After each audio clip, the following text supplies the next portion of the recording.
Welcome back, everyone. Ready to dive in again? Always. Today, we're tackling a topic that's always making headlines: population. A big one. But we're going beyond the headlines, really trying to understand what shapes how many of us are on this planet. Right, because it's not just about the numbers. Exactly. No. So, how does technology play into all of this? And what does it mean for our future? Well, for starters, it's about understanding the very fabric of human existence, how we've adapted and innovated for better or for worse. I like that, the fabric of human existence. It makes you realize how fundamental this all is. It really is. And the fascinating part is how those innovations then circle back and impact population growth. It's like a feedback loop. A feedback loop, that's a great way to put it. And when I think about population, what instantly springs to mind is carrying capacity. We hear that term a lot, especially with climate change and resource scarcity being such hot topics. You've hit on a crucial point. Carrying capacity is essentially the Earth's ability to sustain its population.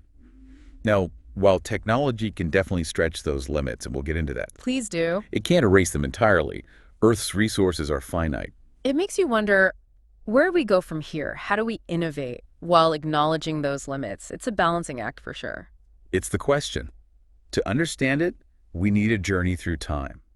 How has technology impacted population growth throughout history? Okay, I'm ready to time travel. Take us back to the very beginning. Let's journey back to the hunter-gatherers, small nomadic tribes relying completely on nature's generosity or lack thereof. I can imagine. Food scarcity must have been a constant concern. Absolutely. Life expectancy was, shall we say, limited, and population density was incredibly low.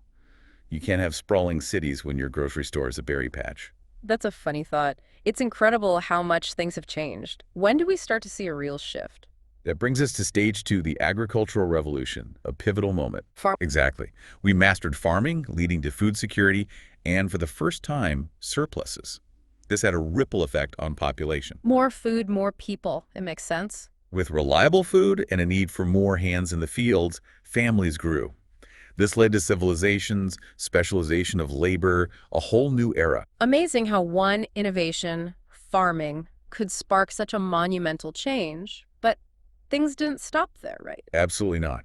Fast forward to the Industrial Revolution, stage three, you've got factories, steam engines, mass production. Progress. We're not just growing more food, we're producing more of everything. This period also saw incredible advancements in medicine and sanitation. Really? I'll admit I think more about the machines than the people when I hear Industrial Revolution. But it's the people who drove those advancements. Take Dr. Ignaz Semmelweis. This Viennese doctor was the first to recognize hand washing in hospitals. Hand washing. Seems simple now. Right. But his work, especially in maternity wards, drastically reduced death rates. Simple yet groundbreaking. A simple concept with huge implications. It's wild to think something we take for granted now had such a significant impact back then. Any other medical marvels? Now, we're just getting started. There's Edward Jenner, who essentially invented vaccines. He saw that milkmaids exposed to cowpox seemed immune to smallpox. Cowpox, the milder version. Yes, and from that observation, he developed the first vaccine, a game changer in the fight against infectious diseases. No wonder the population boomed. It was a perfect storm. Improved sanitation, healthcare, more food led to longer lifespans, especially for children. Who are the most vulnerable? Exactly. It's amazing what human ingenuity can accomplish. But this brings us face to face with new challenges. How to sustain that growth. Which leads us to stage 4, much closer to our own time. What makes this stage so significant? Two things: the Green Revolution and GMOs. Both aim to address the growing demand for food. The Green Revolution ushered in chemical fertilizers, pesticides, high-yield crops. So boosting food production even further. Exactly. Drastically increasing it. I can see why that was essential for a growing planet. But I've also heard concerns about the environmental impact. And those are valid concerns. The Green Revolution, while revolutionary, sparked debates about sustainability and its long-term effects on the environment, a conversation that continues today. And then there's the GMO debate. Right, where do those fit in? GMOs are about manipulating the genetic makeup of crops to resist diseases, pests, and to further boost yields. They've fed the world, but also sparked intense debate about long-term impacts on health and the environment. It seems like with every solution comes a new set of challenges. It's the story of human progress, isn't it? But before those present-day challenges, we need to talk about how we understand population trends, the demographic transition model. Familiar with it? It rings a bell, but a refresher would be great. Sounds like a fascinating way to track all this change. It really is.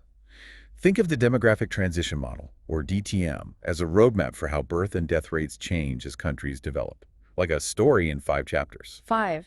But you mentioned 4 stages of technological impact. I'm intrigued. Good catch. There's possible fifth stage emerging that's shaking things up. But let's not get ahead of ourselves. Let's start at the beginning. I'm ready. Chapter 1. What's the story? Picture this. High birth rates and equally high death rates. Think back to our hunter-gatherer ancestors. Lots of babies, but lots of loss, too. Exactly. Many didn't survive to adulthood because of disease, famine, conflict.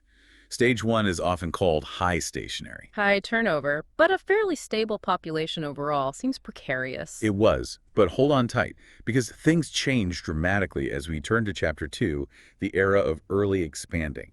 This is where those technological advancements in medicine and sanitation really kick in. Death rates plummet. Exactly, but birth rates remain high. So we've got those classic population explosions like during the Industrial Revolution. Exactly. Living conditions improve, healthcare improves, people live longer, but they're still having large families out of tradition, necessity, or lack of access to family planning. Makes sense. Back then, more children meant more help, especially in agricultural societies. Absolutely. But as societies modernize and urbanize, we turn to Chapter 3, late expanding. Here, birth rates begin to decline. Ah, so families realize they don't need as many children to survive. Precisely. Plus, women are gaining access to education and opportunities outside the home. Family dynamics are shifting. So it's like a delayed reaction to the changes of Chapter 2. Death rates first, now birth rates catch up. That's a great way to put it. And this leads us to Chapter 4, where many developed nations are today low stationary. Chapter 4, low stationary. Lay it on me. What does that look like? Both birth and death rates are low, so relatively stable population. It seems those forces that cause populations to explode eventually lead to a more balanced equation, though with a different set of considerations. Fascinating. But you mentioned a 5th chapter, a plot twist. What's happening there, and what does it mean for the future of population growth? Chapter 5. This is where things get really interesting. Some developed countries are seeing birth rates dip below death rates. Really? So instead of overpopulation, some countries might be dealing with shrinking populations. That's a whole different challenge. It is. And it raises a whole new set of questions. But before we get into those, let's talk about population pyramids. You mentioned them earlier. Yes, a visual aid. Tell me everything. What are they, and what can we learn from them? Think of them as snapshots, revealing the age and gender structure of a population at a specific moment, like a demographic fingerprint. Okay, I get that. But what does the shape of the pyramid tell us? The shape is key. A wide base and narrow top means lots of young people, fewer older folks. That classic pyramid shape means a rapidly growing population. Like those developing countries in stage 2 of the DTM we talked about. You got it. Now imagine a narrower base and a bulge in the middle. That indicates an aging population. More common in developed nations where birth rates have dropped and people are living longer. Exactly. It's amazing how much a simple shape can tell us. It is. Any other key things to look for? Absolutely. We focused on age and gender, but it's important to remember that population pyramids need to evolve to be inclusive. They need to reflect the full spectrum of gender identities, moving beyond the traditional male-female binary. Such an important point. It's about representing everyone, recognizing the diversity within populations. Speaking of demographics and challenges, you mentioned the demographic trap earlier. It sounds kind of ominous. What is it, and how does it connect to everything we've been talking about? It's a real concern for many developing countries. Imagine a nation stuck in stage 2 of that demographic transition model.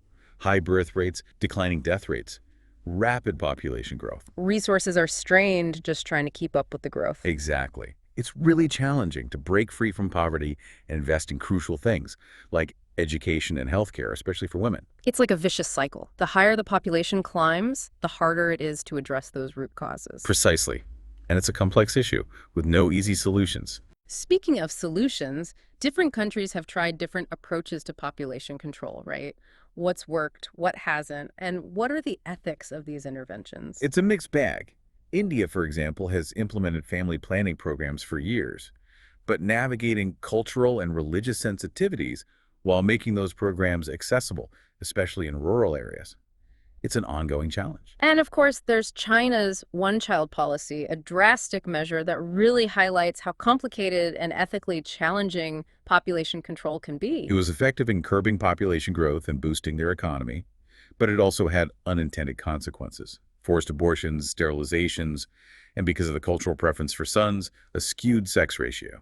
It makes you realize there's no one-size-fits-all approach, and it reminds me of Kerala in India. They've had some success with a different approach, right? Kerala is fascinating.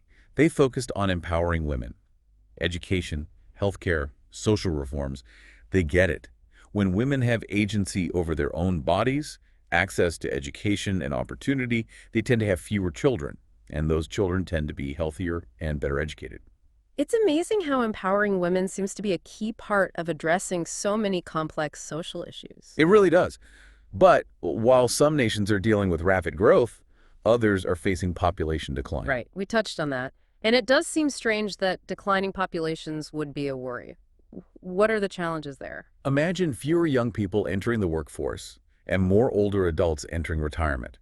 This can strain Social Security, healthcare, even stifle economic growth. It's like a domino effect impacting every part of society. What can be done? Any proven solutions? Some countries have pronatalist policies, offering financial incentives like baby bonuses to encourage people to have more children. Sounds simple enough, but I bet it's more complex than just offering money. You're right. Having children is a deeply personal decision. Economic conditions, career aspirations, access to childcare, changing social norms. It's all connected.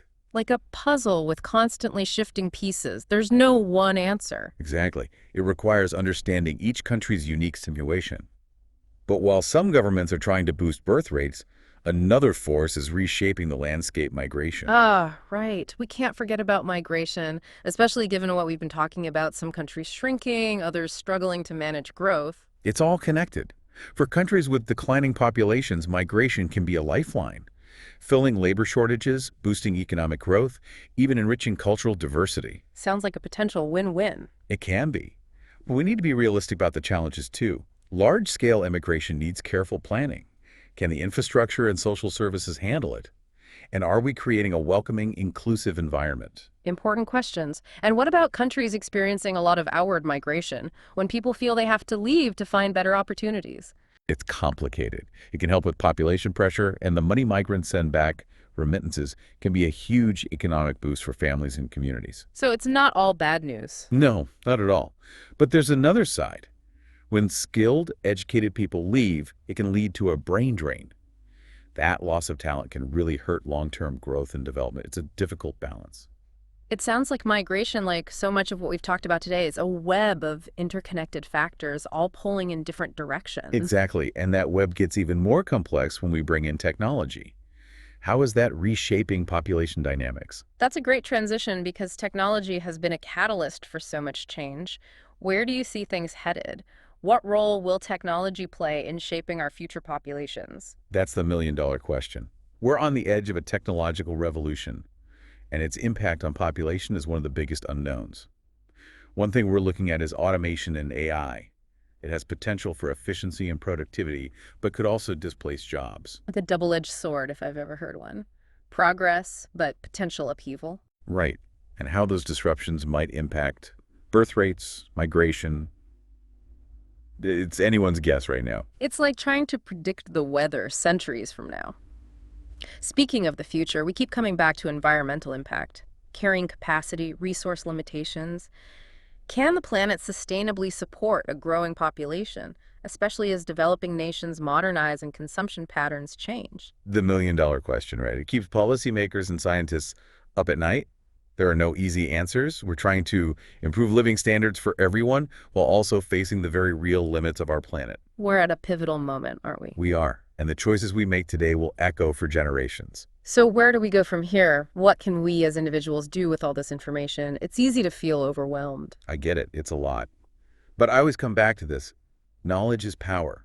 The more we understand about population dynamics, the better decisions we can make in our own lives and as a global community.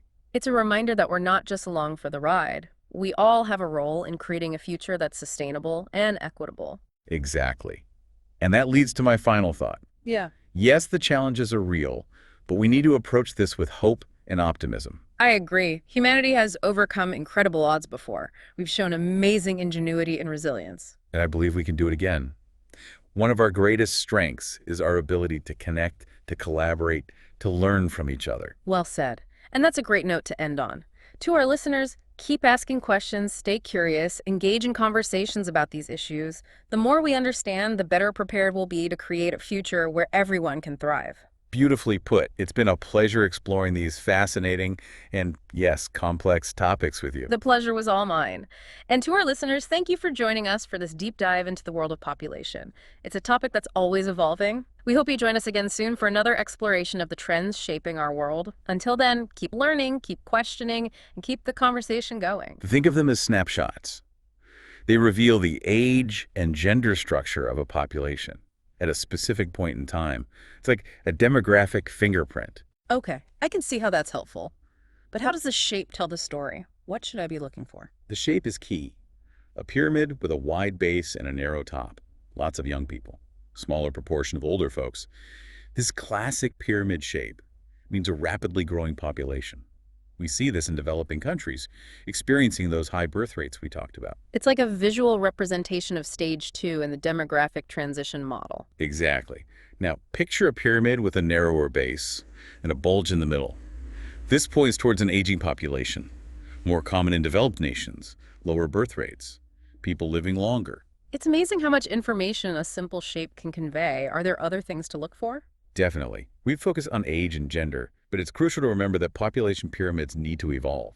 We have to be more inclusive. They need to reflect all gender identities, moving beyond the traditional male-female binary. Right. It's about painting a complete picture, recognizing the diversity within populations.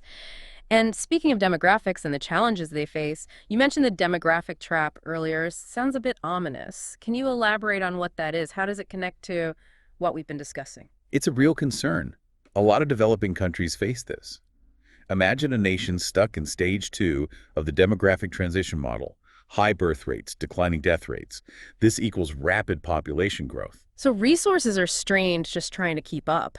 Exactly. And that makes it really hard to break free from poverty. It makes it difficult to invest in things that are crucial, like education and healthcare, especially for women. It's a vicious cycle, isn't it? Yeah. The higher the population, the harder it is to address those root causes that are driving the growth in the first place. We've got it.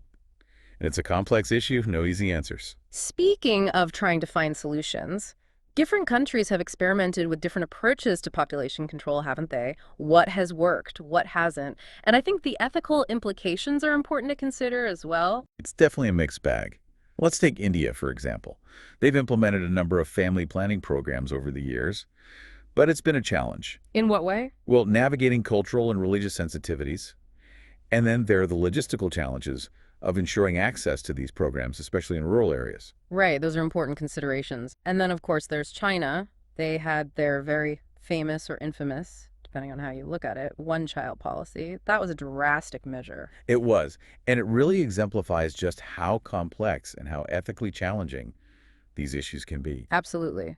So it was successful in curbing population growth, and it did help to spur economic development. There were consequences, unintended ones. Yeah. The policy led to forced abortions and sterilizations. Yeah. And because of the cultural preference for sons, it resulted in a skewed sex ratio. That's a great point. I hadn't thought about that. That preference would definitely have an impact on those sorts of things. It makes you realize how carefully you have to think about these things. You're absolutely right. Nuance is so important. When addressing population challenges, you have to consider everything. Absolutely. And this reminds me of Kerala in India. They've had some success, haven't they? With a different kind of approach. Kerala is a really interesting case study. They focus on a different approach altogether, empowering women. How so? Well, they focused on education, healthcare, and social reforms. And they get it. They understand that when women have agency over their own bodies, when they have access to education and to opportunities, things change. They tend to have fewer children. And those children tend to be healthier and they tend to be better educated. It's amazing how often that comes up, doesn't it? It does. Empowering women is so often a key factor in addressing these big, complicated social issues. It speaks volumes. But while some nations are dealing with rapid population growth, others are facing a very different problem: population decline. Right, and it does seem counterintuitive that that would be a concern. Can That's you right. break that down for us? What are the challenges that go along with a declining population? Imagine a country where there are fewer and fewer young people entering the workforce, and at the same time, a growing segment of the population entering retirement. This shift can put a real strain on social security systems, on healthcare infrastructure.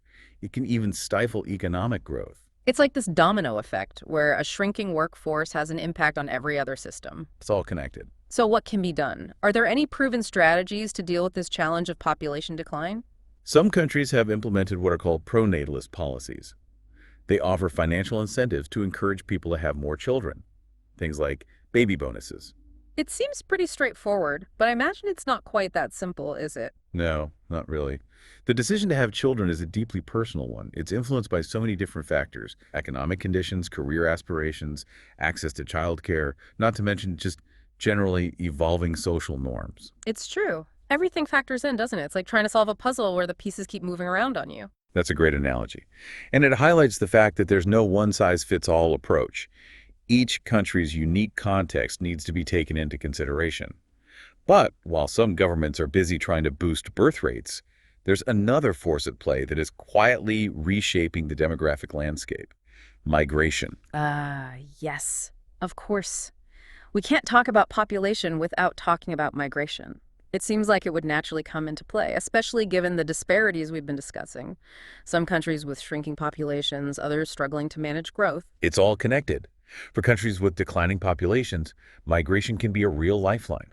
It can help to fill those labor shortages we talked about, and it can boost economic growth, and it can even enrich cultural diversity. So, potentially a win-win for everyone. It can be, but it's important to acknowledge the potential downsides as well. Large-scale immigration requires really careful planning and management. The infrastructure needs to be able to handle it. You need to make sure those social services are in place, and it's crucial to foster a welcoming and inclusive environment. Right. It's about more than just numbers, isn't it? It's about people's lives. Exactly. And for the countries that are experiencing those high levels of outward migration, when people feel they have no choice but to leave their homes, to try to find better opportunities, it's a complex situation. How so? Well, on the one hand, immigration can provide a bit of a reprieve, a temporary one anyway, from population pressures Yeah. and the remittances, the money that migrants send back home. That can provide a significant economic boost. It can be a lifeline for many families and even for entire communities. So it's not necessarily all negative then? Not at all. But there is a flip side to it as well. When you have skilled and educated individuals leaving, searching for those opportunities elsewhere, it can lead to what's often called a brain drain. Makes sense, because you're losing those skilled workers. Exactly. That loss of human capital can really hinder economic growth and development, especially in the long term. It's hard to find that balance. It really is. It seems like every aspect of this is multifaceted, doesn't it? We've got these interwoven threads all pulling in different directions. That's a great way to put it. And those threads become even more intertwined when we bring technology into the mix. It's really reshaping the very fabric of population dynamics. It is. And technology has been that catalyst, hasn't it? For so many of these shifts throughout history. Where do you see this all heading in the future? What kind of role will technology play in shaping the populations of tomorrow? That is a question that keeps demographers up at night. We're on the very edge of a technological revolution, and how that's going to impact population. It's one of the biggest unknowns right now. One thing we're really grappling with is the rise of automation and AI. Artificial intelligence. Exactly. Now, those advancements, they hold so much potential: increased efficiency, increased productivity. But we also have to consider the other side of that coin, the looming possibility of job displacement. Right, because if those jobs are being done by machines, then what happens? Precisely. It's a huge question mark. And it's not just jobs. How might those disruptions influence birth rates, migration patterns? It's impossible to say for sure at this point. There are just too many moving parts. Way too many to even begin to predict. It's like trying to predict the weather centuries from now. But all this talk about the future keeps bringing me back to the environmental impact. We've talked about carrying capacity and the limited resources that we have. Can the planet actually sustain a growing population? Especially with developing nations modernizing and those consumption patterns shifting. It's a lot to consider. It's the question, isn't it? It's a question that everyone is asking. The policymakers, the environmental scientists, and there's no easy answer. We're walking this tightrope, trying to improve living standards for everyone. But at the same time, we've got these very real limits to contend with. It does feel like we're living in a pivotal time. We really are. And the choices we're making today, well, they're going to have an impact for generations to come. So where do we go from here? As individuals, I mean, what can we do with all of this information? It's easy to feel overwhelmed by it all, isn't it? I understand that. I get it. It's a lot to process. But I always find myself coming back to the old saying, knowledge is power. The more we understand about all of this, for the intricacies of population dynamics, the better equipped we are to make those informed decisions. In our own lives, for sure, but also as a global community. That's a great point. It's a reminder that we're not just along for the ride. We actually have a role to play in shaping a future that is sustainable and hopefully a future that is equitable. Couldn't have said it better myself. Yeah, And that brings me to my final thought. I think it's easy to get bogged down in all the challenges. And yes, it's crucial to acknowledge them, but we have to approach this with a sense of hope and a sense of optimism. we do. Because if we don't, then what's the point? Exactly. Humanity has this incredible ability. We can connect, we can collaborate, we can learn from one another. I believe that if we work together, we can figure this out. I love that collaboration is key. So to everyone listening, keep asking those questions. Stay curious. And please, keep having these important conversations. Because the more we understand about population dynamics, the better chance we have of creating a future where everyone has the opportunity to thrive. What a wonderful thought. It is, isn't it? It's been a pleasure exploring all of this with you today. These are such complex and fascinating topics. The pleasure was all mine. And to our amazing listeners, thank you so much for joining us on this deep dive into the world of population. It's definitely a topic that's always changing and evolving. And on that note, we hope you'll join us again soon for another exploration of the trends that are shaping our world. Until then, keep learning, keep those questions coming, and keep the conversation going.